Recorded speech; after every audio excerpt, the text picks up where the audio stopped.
مسلسل بہت سے فتنے امت کو گھیرے ہوئے ہیں، اور ان فتنوں کے دور میں جو کام کی ایک ترتیب چل رہی تھی، دین کی کام کی ہو یا دنیاوی کام کی، ساری ترتیبوں پر بہت بڑا فرق پڑ گیا۔ دینی اعتبار سے مدرسوں کی لائن ہے یا خانقاہوں کی لائن ہے یا دعوت و تبلیغ کی لائن ہے، تینوں پر فرق پڑا۔ اسی اعتبار سے دنیاوی لائن جو بھی ہو، بہت بڑا فرق پڑ چکا ہے۔ لوگوں کا ذہن تبدیل ہو گیا، لوگوں کا انداز تبدیل ہو گیا، لوگوں کا کے معاملات تبدیل ہو گئے، اور دین کے معاملات کے اندر بھی یہ تبدیلیاں پائی جا رہی ہیں۔ اور مدرسہ چلانے والے، تبلیغ کرنے والے، دینی فکر رکھنے والے سب لوگ جانتے ہیں کہ بہت بدلاؤ آ گیا۔ ہمارے مدرسوں کی لائن سے اگر دیکھا جائے تو جو بچے یہاں پر پڑھنے والے تھے، ان میں سے 60%، 50% بچے زائد آئے۔ اس لاک ڈاؤن کے زمانے میں مدرسے بند رہے اور بچوں کے ہاتھوں میں موبائل آ گئے، اور نتیجہ یہ ہوا کہ بڑے بڑے 50 بچے زائد آئے، جن کے اوپر مدرسے میں رہتے ہوئے ہزاروں نہیں لاکھوں روپے خرچ کیے گئے، اور ان کو حافظ قرآن بنایا گیا، قاری بنایا گیا، عالم بنایا گیا، اور ان کو کسی قابل بنایا گیا۔ وہ اس لاک ڈاؤن کے زمانے میں اتنے لمبے عرصے تک مدرسوں سے دوری ہونے کی وجہ سے برباد ہوا۔ کارخانوں میں چلے گئے، فیکٹریوں میں چلے گئے، دکانوں میں چلے گئے، اور اس بہترین لائن جو محنت سے جڑی ہوئی تھی، اس لائن کو چھوڑ دیا اور بہت بدلاؤ ہوا۔ آج الحمدللہ ان تمام پریشانیوں سے مقابلہ کرنے کے بعد ان اداروں کو کھولنے کا موقع ملا، اور الحمدللہ ہم نے اس بات کی پہلے دن سے کوشش کی کہ ادارے میں تعلیمی مشاغل جاری رہنے چاہیے۔ چنانچہ سخت لاک ڈاؤن کے زمانے میں 2-3 مہینے رمضان کے بھی ایسے تھے، رمضان کے ایام بھی اس میں گزر گئے، لیکن الحمدللہ بقرعید کے بعد ادارے کھول دیے، اور جو بچے ذوق اور شوق رکھتے تھے ان بچوں کو یہاں بلایا گیا اور ان پر تعلیمی محنت کی گئی۔ اور کیونکہ بچے خالصتاً محبت رکھنے والے تھے اور شوق رکھنے والے تھے، ان کے ساتھ ان کے اساتذہ نے، ساری دنیا بند تھی، خوب محنت کی، اور محنت کے نتیجے میں اللہ تعالیٰ نے ایک ایسا ماحول بنیادی طور پر یہاں پر دیا کہ وہ بچے کامیاب ہوئے اور ان کا سال بھی بچ گیا۔ ایک سال جتنے پڑھنے والے بچے تھے، کسی کا بھی ایک سال ضائع نہ ہے۔ دنیا کے 98% مدرسوں کے اندر سال ضائع ہو گئے، بڑی احتیاط سے میں کہہ رہا ہوں، لیکن جن اداروں نے ہمت کی اور انہوں نے اپنے بچوں کو سمیٹ کر رکھا، اور سمیٹ کر ان کی تعلیم اور تربیت کے اوپر جیسے اور سالوں میں محنت کرتے تھے وہی محنت جاری رکھی، تو اللہ کا شکر ہوا کہ ان بچوں کا سال بچ گیا۔ اور اب وہ ہمیشہ اس چیز کو یاد رکھے کہ ہمارا سال ہمارے اساتذہ نے ضائع نہیں۔ اس کم عمری کے زمانے میں سال بڑا قیمتی ہوتا ہے۔ اللہ تعالیٰ کا شکر ہے کہ وہ سلسلہ چلتے چلتے آج الحمدللہ ساری چیزیں ریگولر ہو گئی، اور بچوں کی ریل ہو گئی۔ لیکن وہ بچے جن بچوں پر لاکھوں روپے خرچ کیے گئے اور مسلسل 2 سال سے 10 سال سے 12 سال سے ان پر محنت چل رہی تھی، وہ بچے بہت سے ہمارے ہاتھوں سے نکل گئے۔ اب ہم پوچھتے ہیں کہ فلاں بچہ کہاں ہے، بڑا قیمتی بچہ تھا، پتہ چلتا ہے ماں باپ کہتے ہیں کہ جی وہ تو فیکٹری میں چلا گیا، لدھیانہ چلا گیا، ہماچل چلا گیا، پانی پت چلا گیا۔ اس طریقے سے اب نئے سرے سے نئی جنریشن ان اداروں کے اندر آئی ہے۔ بہت سے ادارے ایسے ہیں جن اداروں کے اندر لاک ڈاؤن سے پہلے والی استھتی اب تک بحال نہیں ہو سکی۔ جتنے سال کی پڑھائی ہوتی تھی وہ نہیں ہو پا رہی ہے، جتنے بچے جس سال میں ہوتے تھے وہ نہیں مل پا رہے۔ انہوں نے اپنے دروازے اب تک کھول رکھے ہیں کہ کوئی داخلے والا آئے، لیکن الحمدللہ آپ کی محبتیں آپ کے اس ادارے کے ساتھ ایسی جڑی ہیں کہ 13 تاریخ کو، مئی کی 13 تاریخ کو مدرسہ کھلا اور 14 اور 15 16 تاریخ کے اندر داخلے بنے۔ پھر بہت ہی کوئی سفارش کرنے والا آیا تو پھر اس کا ناظرے کے اندر داخلہ ہوا۔ باقی کسی بچے کا داخلہ عام طور پر ناظرے کے اندر نہیں ہوا۔ حفظ کے اندر 1 ہفتے میں پوری ہو گئی۔ اسی طرح عربی کے اندر بھی 2 دن میں فارسی کی جماعتیں 2 ترتیبیں مکمل ہو گئی۔ عربی اول کی 2 ترتیبیں ہو گئی۔ پھر دوم اور سوم اور چہارم کے اندر 1 ہفتے میں سارے داخلے کو سمیٹ دیا گیا۔ یہ صرف اور صرف آپ کے اساتذہ کی ان محنتوں کا نتیجہ ہے جو ریگولر وہ محنت کر رہے ہیں۔ اس کی وجہ سے لوگوں بچوں کا دل ادارے کی طرف متوجہ ہوا، ان کے ماں باپ کا دل ادارے کی طرف متوجہ ہوا، اور انہوں نے ضروری سمجھا کہ اس ادارے کے اندر اپنے بچے کو داخل کروانا اس کے مستقبل کو تابناک اور روشن بنانا۔ یہ اللہ تعالیٰ کا شکر ہے کہ بچے اسی سماج میں سے، لاک ڈاؤن کے سماج میں سے نکل کر آئے۔ میں سب سے پہلے ان بچوں کے اساتذہ کا، ان کی محنتوں کی حوصلہ افزائی کریں، اور پھر اس تعلیم کے ماحول کو پختہ کرنے والے، اس کے اسباب کو مہیا کرنے والے، ادارے کو چمکانے والے اور اس ادارے کی ضروریات کو اپنی نظروں میں رکھنے والے اللہ تعالیٰ جو ان میں سے زندہ ہیں ان کی عمر میں برکت عطا فرمائے، اور جو اس دنیا سے جا چکے ہیں اللہ تعالیٰ ان کی آخرت کو تابناک اور روشن ہو جائے۔ میرے دوستوں بزرگوں، اللہ تعالیٰ کا شکر ہے اس لاک ڈاؤن کے زمانے میں محنت کی، جب ساری دنیا بے سر و سامان ہو گیا، اساتذہ نے محنت کی، ذمہ داروں نے محنت کی، اور خاص طور سے ہمارے مہمانوں میں مولانا مسلم الدین صاحب دامت برکاتہ، استاد دارالعلوم دیوبند، میں ان کا بہت ممنون و مشکور ہوں کہ جب ہم نے فون کیا کہ بچوں کی حوصلہ افزائی ہونی ہے اور ان کا جائزہ ہونا ہے، آپ نے فوراً ٹائم دیا اور اپنی تمام مصروفیات کو الگ رکھ کر اس ادارے کی محبت میں اس کے بچوں کے جائزے کے لیے یہاں پر حاضر ہوئے، اور آج بھی وہ ہمارے درمیان میں موجود ہیں۔ مجھے امید ہے کہ انشاءاللہ وہ ہمیشہ ایسی ہی سرپرستی قائم رہے۔ میرے دوستوں بزرگوں، آج کی مجلس اور اس مجلس کا مقصد کیا ہے؟ مختصر لفظوں میں ہم اپنے بچوں کی تعلیم اور تربیت کے اوپر، ان کی تعلیم کو پختہ اور مضبوط بنانے کے لیے مختلف انداز سے، مختلف شکل میں، مختلف طریقے سے محنت کرتے ہیں اور اس میں اپنے دماغ لگاتے ہیں، پیسے خرچ کرتے ہیں، اور اساتذہ اپنی محنت کو پیش کرتے ہیں۔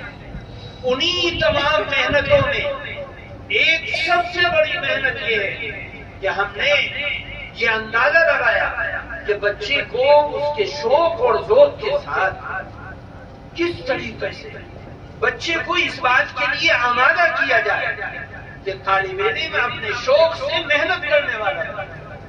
ایسا شوق کیسے پیدا کیا جائے طالب علم کے دل میں کہ یہ طالب علم پوری رات بیٹھ کر، عصر کے بعد بیٹھ کر، گرمیوں میں تپش میں دوپہر میں بیٹھ کر تعلیم کو، کتابوں کو یاد کرنا، اسباق کو یاد کرنا، آموختہ کو یاد کرنا اور اپنی کتابوں کو پختہ کرنا، اس کے لیے خوب محنت کرے بچہ، اپنے شوق سے کرے، استاذ ڈنڈا لے کر اس کے اوپر کھڑا نہ ہو، ذمہ دار اس کو دعوت نہ دے، اس کو ترغیب دینے والے ترغیب نہ دے، اس کے دل کے اندر ایک اڑھن اور تڑپ پیدا ہونی چاہیے، جس تڑپ کے نتیجے میں وہ اتنی محنت کرے کہ دنیا میں کہیں بھی ہو لیکن اپنی تعلیم کو پختہ اور مضبوط کرنے کی فکر وہ اڑھن اس کے اندر پیدا ہو۔ میرے دوستو، ہم نے اس پر دماغ لگایا، ان کے اساتذہ نے دماغ لگایا۔ ہمارے سامنے ایک بات آئی کہ بچے کے اندر اس کڑن کو پیدا کرنے کے لیے ہمیں بہت کچھ کرنا پڑے گا۔ چنانچہ ہم نے یہ سوچ وچار کرنے کے بعد ہم اس نتیجے پر پہنچے اور ہم نے اس ایک نتیجے پر پہنچ کر بچوں کو یہ باور کرایا کہ دیکھو، عزت اور ذلت اللہ کے ہاتھ ہے۔ تمہاری عزت تمہاری محنت سے مل سکتی ہے اور یہ محنت تمہیں کامیاب اور مضبوط بنانے والی محنت ہے، اور یہ محنت تمہیں اس مقام تک پہنچائے گی کہ ایک دن وہ آئے گا کہ تم چلو گے اور تمہارے دائیں اور بائیں تمہاری عزت کرنے والے اللہ کھڑا کرے گا۔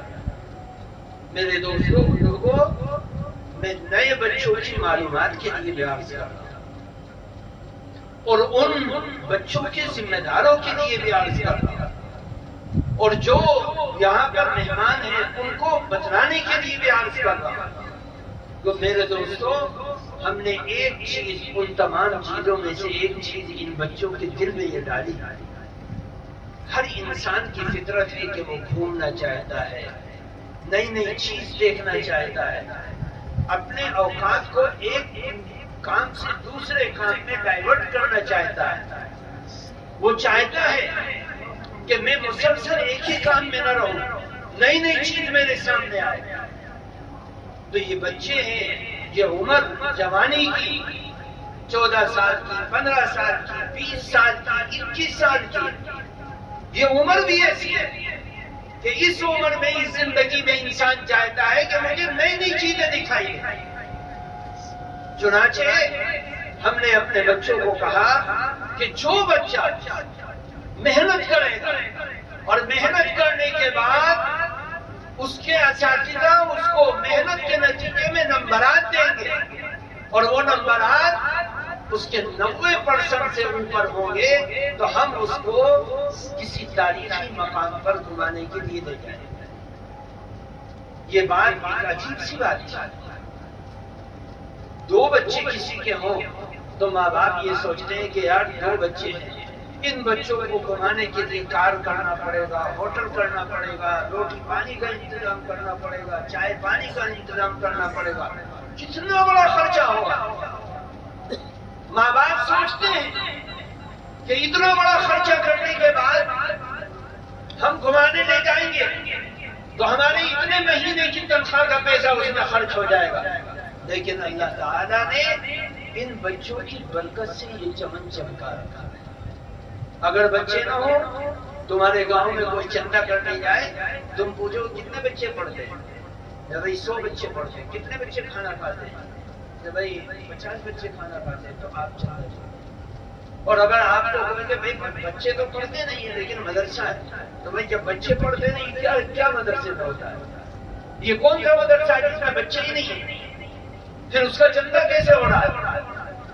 اللہ تعالیٰ نے ان بچوں کی زندگی اور ان کی محنت اور ان کی اس چمن کے مشغلے سے، ان کی برکت سے ہم جیسوں کا کام چلا رہا ہے۔ ان بچوں کی برکت سے یہ سارا چمن ہے اور یہ ہوائیں چل رہی ہیں۔ ان میں سے اکثر ایسے ہیں جو یہ سمجھ رہے ہیں کہ یہ قدرتی ہوا ہے یا بناوٹی ہوا ہے۔ اکثر ایسے جو سب سے پہلے آ کر ہمارے چہرے کو نہیں اس میں دیکھ رہے ہیں آسمان پر کہ یہ ہوا آ کہاں سے نہیں، یہ ان بچوں کی برکت سے آ رہی ہے، یہ ان بچوں کی برکت سے آ رہی ہے، اس میں کسی کا دخل نہیں ہے۔ ہمیں تو راگان کا بھی نہیں پتا تھا، لیکن ان بچوں کی برکت سے یہ چمن چمک رہا ہے، اور انشاءاللہ جب تک اخلاص رہے گا یہ چمن چمکتا ہے، اور جب اخلاص ختم ہو جائے گا چمن کی رونقیں بھی ختم ہوتی چلی جائیں گی۔ اللہ تعالی ہماری حفاظت کرے۔ میں ان بچوں کی برکت سے انہوں نے محنت کی کہ ہمیں 90% سے اوپر نمبر لایا۔ بچوں نے پوچھا کہ جی کہیں ایسا تو نہیں کہ ہمیں گنگو تک گھما کے لے آئے، کہ گنگو بھی ایک تاریخی جگہ ہے۔ تو پھر ان بچوں کو بتایا گیا کہ بھائی آپ کو فلاں مقام پر جانا ہے۔ چنانچہ اللہ تعالیٰ کا کرنا ایسا ہوا کہ ان کے دل کے اندر شوق پیدا ہوا، اور وہ شوق یہ یاد رکھنا کہ آپ نماز پڑھتے ہیں تو نماز بھی کسی خاطر پڑھتے ہیں۔ اللہ تعالیٰ نے آپ کو حرص دی ہے کہ تم نماز پڑھو گے، روزہ رکھو گے، زکات دو گے، حج کرو گے، نیکی کرو گے کہ میں تمہیں جنت دوں گا۔ کون سی جنت؟ وہ جنت جس جنت کو نہ کسی کی آنکھوں نے دیکھا ہے، نہ کانوں نے سنا ہے، نہ زبان نے بولا ہے۔ اس کی نعمت اتنی بڑی ہے۔ جب اللہ تعالیٰ اس مومن کو نمازی بنانے کے لیے، روزے دار بنانے کے لیے ایک حرص جوڑ رہا ہے، جو حرص اللہ کی رضامندی کے مطابق ہے، تو پھر دین کے کسی بھی کام کو کسی حرص سے، جو پاکیزہ حرص ہو، اس سے جوڑنا کوئی گناہ کی بات نہیں۔ اللہ کا کرنا ایسا ہوا کہ ان بچوں نے محنت کی، اور محنت کرنے کے نتیجے میں یہ بچے کامیاب ہوئے، اور 18 بچے 65 بچوں میں سے 18 بچے الحمدللہ کامیاب ہو کر 90% سے اوپر نمبر لائے۔ پہلی مرتبہ میں ہم شملہ کی طرف لے گئے، پھر آگرہ لے گئے، پھر جے پور لے گئے۔ ان کے من کے اندر اللہ تعالیٰ نے وہ شوق ڈالا کہ میرے دوستو، ہم جیسوں کی آنکھیں ان کی محنت کو دیکھ کر ترس کھاتی ہیں۔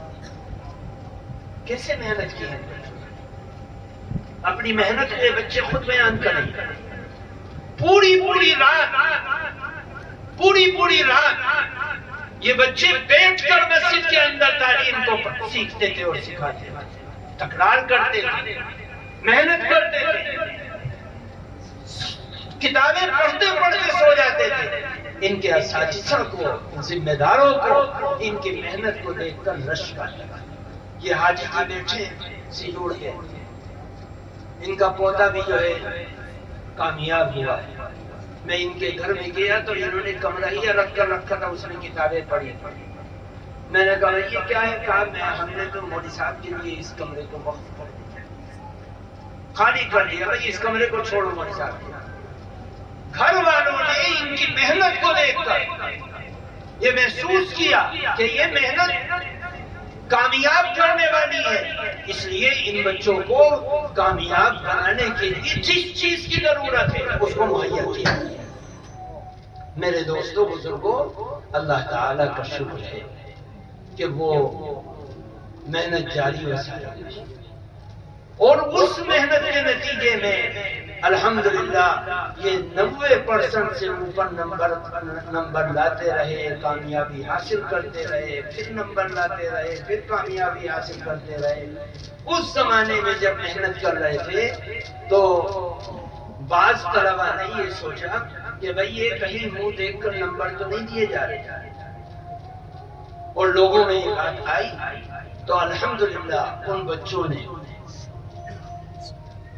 رمضان کے بعد جب مدرسے کا کہ بچے یہاں سے فارغ ہونے کے بعد دارالعلوم گئے، دیوبند گئے، تو دیوبند جانے کے بعد ان بچوں نے امتحان دیا۔ وہاں جا کر پتا چلا کہ واقعی ان بچوں کی محنت کامیاب محنت ہے، اور انہوں نے خالص محنت کی ہے۔ ورنہ بعض لوگوں کے دل میں یہ بات آتی تھی کہ چہرہ دیکھ کر یہ ممتحنین امتحان کے اندر ان بچوں کو کامیاب کر دیتا ہے. حالانکہ ایسا نہیں، ان بچوں نے دارالعلوم دیوبند کے امتحان میں کامیابی حاصل کر کے یہ ثابت کر دیا کہ الحمدللہ ہماری محنت 100% کامیاب ہوئی اور ہمارے نمبر حقیقی نمبر تھے، جھوٹے نمبر نہیں تھے. تو میرے دوستو بزرگوں، اللہ تعالیٰ کا شکر ہے، وہ بچے محنت کے نتیجے میں دارالعلوم کے اندر داخل ہوئے اور سال پنجم کے اندر 100 کے 100% بچے جتنے گئے تھے سب کامیاب ہو کے دیوبند میں داخل ہوئے اور درجوں میں سے مختلف بچے داخل ہوئے. تقریباً یہ سارے بچے جو داخل ہونے والے ہیں ان بچوں کو ہم نے کہا کہ تم کامیاب تو ہو گئے اور تمہارا دیوبند میں داخلہ بھی ہو گیا، اب ہم تم دارالعلوم دیوبند سے کوئی کتاب مت لینا، ان کتابوں کو جو تمہاری ضرورت کی کتابیں ہیں ہم تمہیں مہیا کریں گے اور تمہیں ادارے کی طرف سے وہ کتابیں خرید کر دی جائیں. الحمدللہ یہ تمام انعامات ان بچوں کے لیے کتابوں کے انعامات ہیں. ان کو دیوبند سے کسی بھی طرح کی کتاب لینے کی ضرورت نہیں، ساری کتابیں ادارہ ان کی حوصلہ افزائی کے لیے ان کو مہیا کرے. اور آگے ان بچوں میں سے بعض بچوں نے کہا بھئی ہمارا تو گھومنا بند ہو گیا، ہم دیوبند میں داخل ہو گئے، گھومنا بھی ختم ہو گیا، یہاں سے کم سے کم محنت کے نتیجے میں گھوم تو لیتے تھے.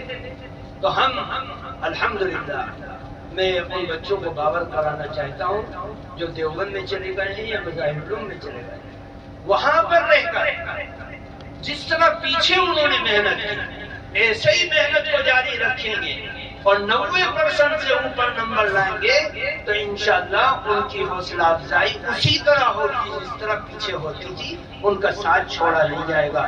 اور جو بچے یہاں پر بیٹھے ہیں وہ محنت کر رہے ہیں اور محنت سے جڑ رہے ہیں اور ایک ماحول بنا ہوا ہے تعلیم کا، ان بچوں کو پھر باور کیا جاتا ہے کہ انشاءاللہ سابقہ روایات کے مطابق بقرعید سے پہلے ایک جائزہ ہوگا، پھر دوسرا جائزہ ہوگا، پھر تیسرا امتحان ہوگا، پھر چوتھا جائزہ ہوگا، پھر امتحان ہوگا. ان تمام کے اندر جو بچے 90% سے اوپر نمبر لائیں گے ان کی حوصلہ افزائی اسی انداز سے ہوگی جس طرح پیچھے ہوتی آئی ہے انشاءاللہ. اللہ تعالیٰ ادارے کو کامیاب فرمائے، ان بچوں کی محنت کو کامیابی سے ہمکنار فرمائے اور ادارے کی جو کاوشیں اور کوششیں چل رہی ہیں اللہ تعالیٰ ان کاوشوں اور کوششوں کو کامیابی سے ہمکنار فرمائے. اب میں مفتی صاحب سے کہتا ہوں کہ ان بچوں کو بلائیں اور وہ بچے آ کر بتلائیں ان بچوں کے سامنے.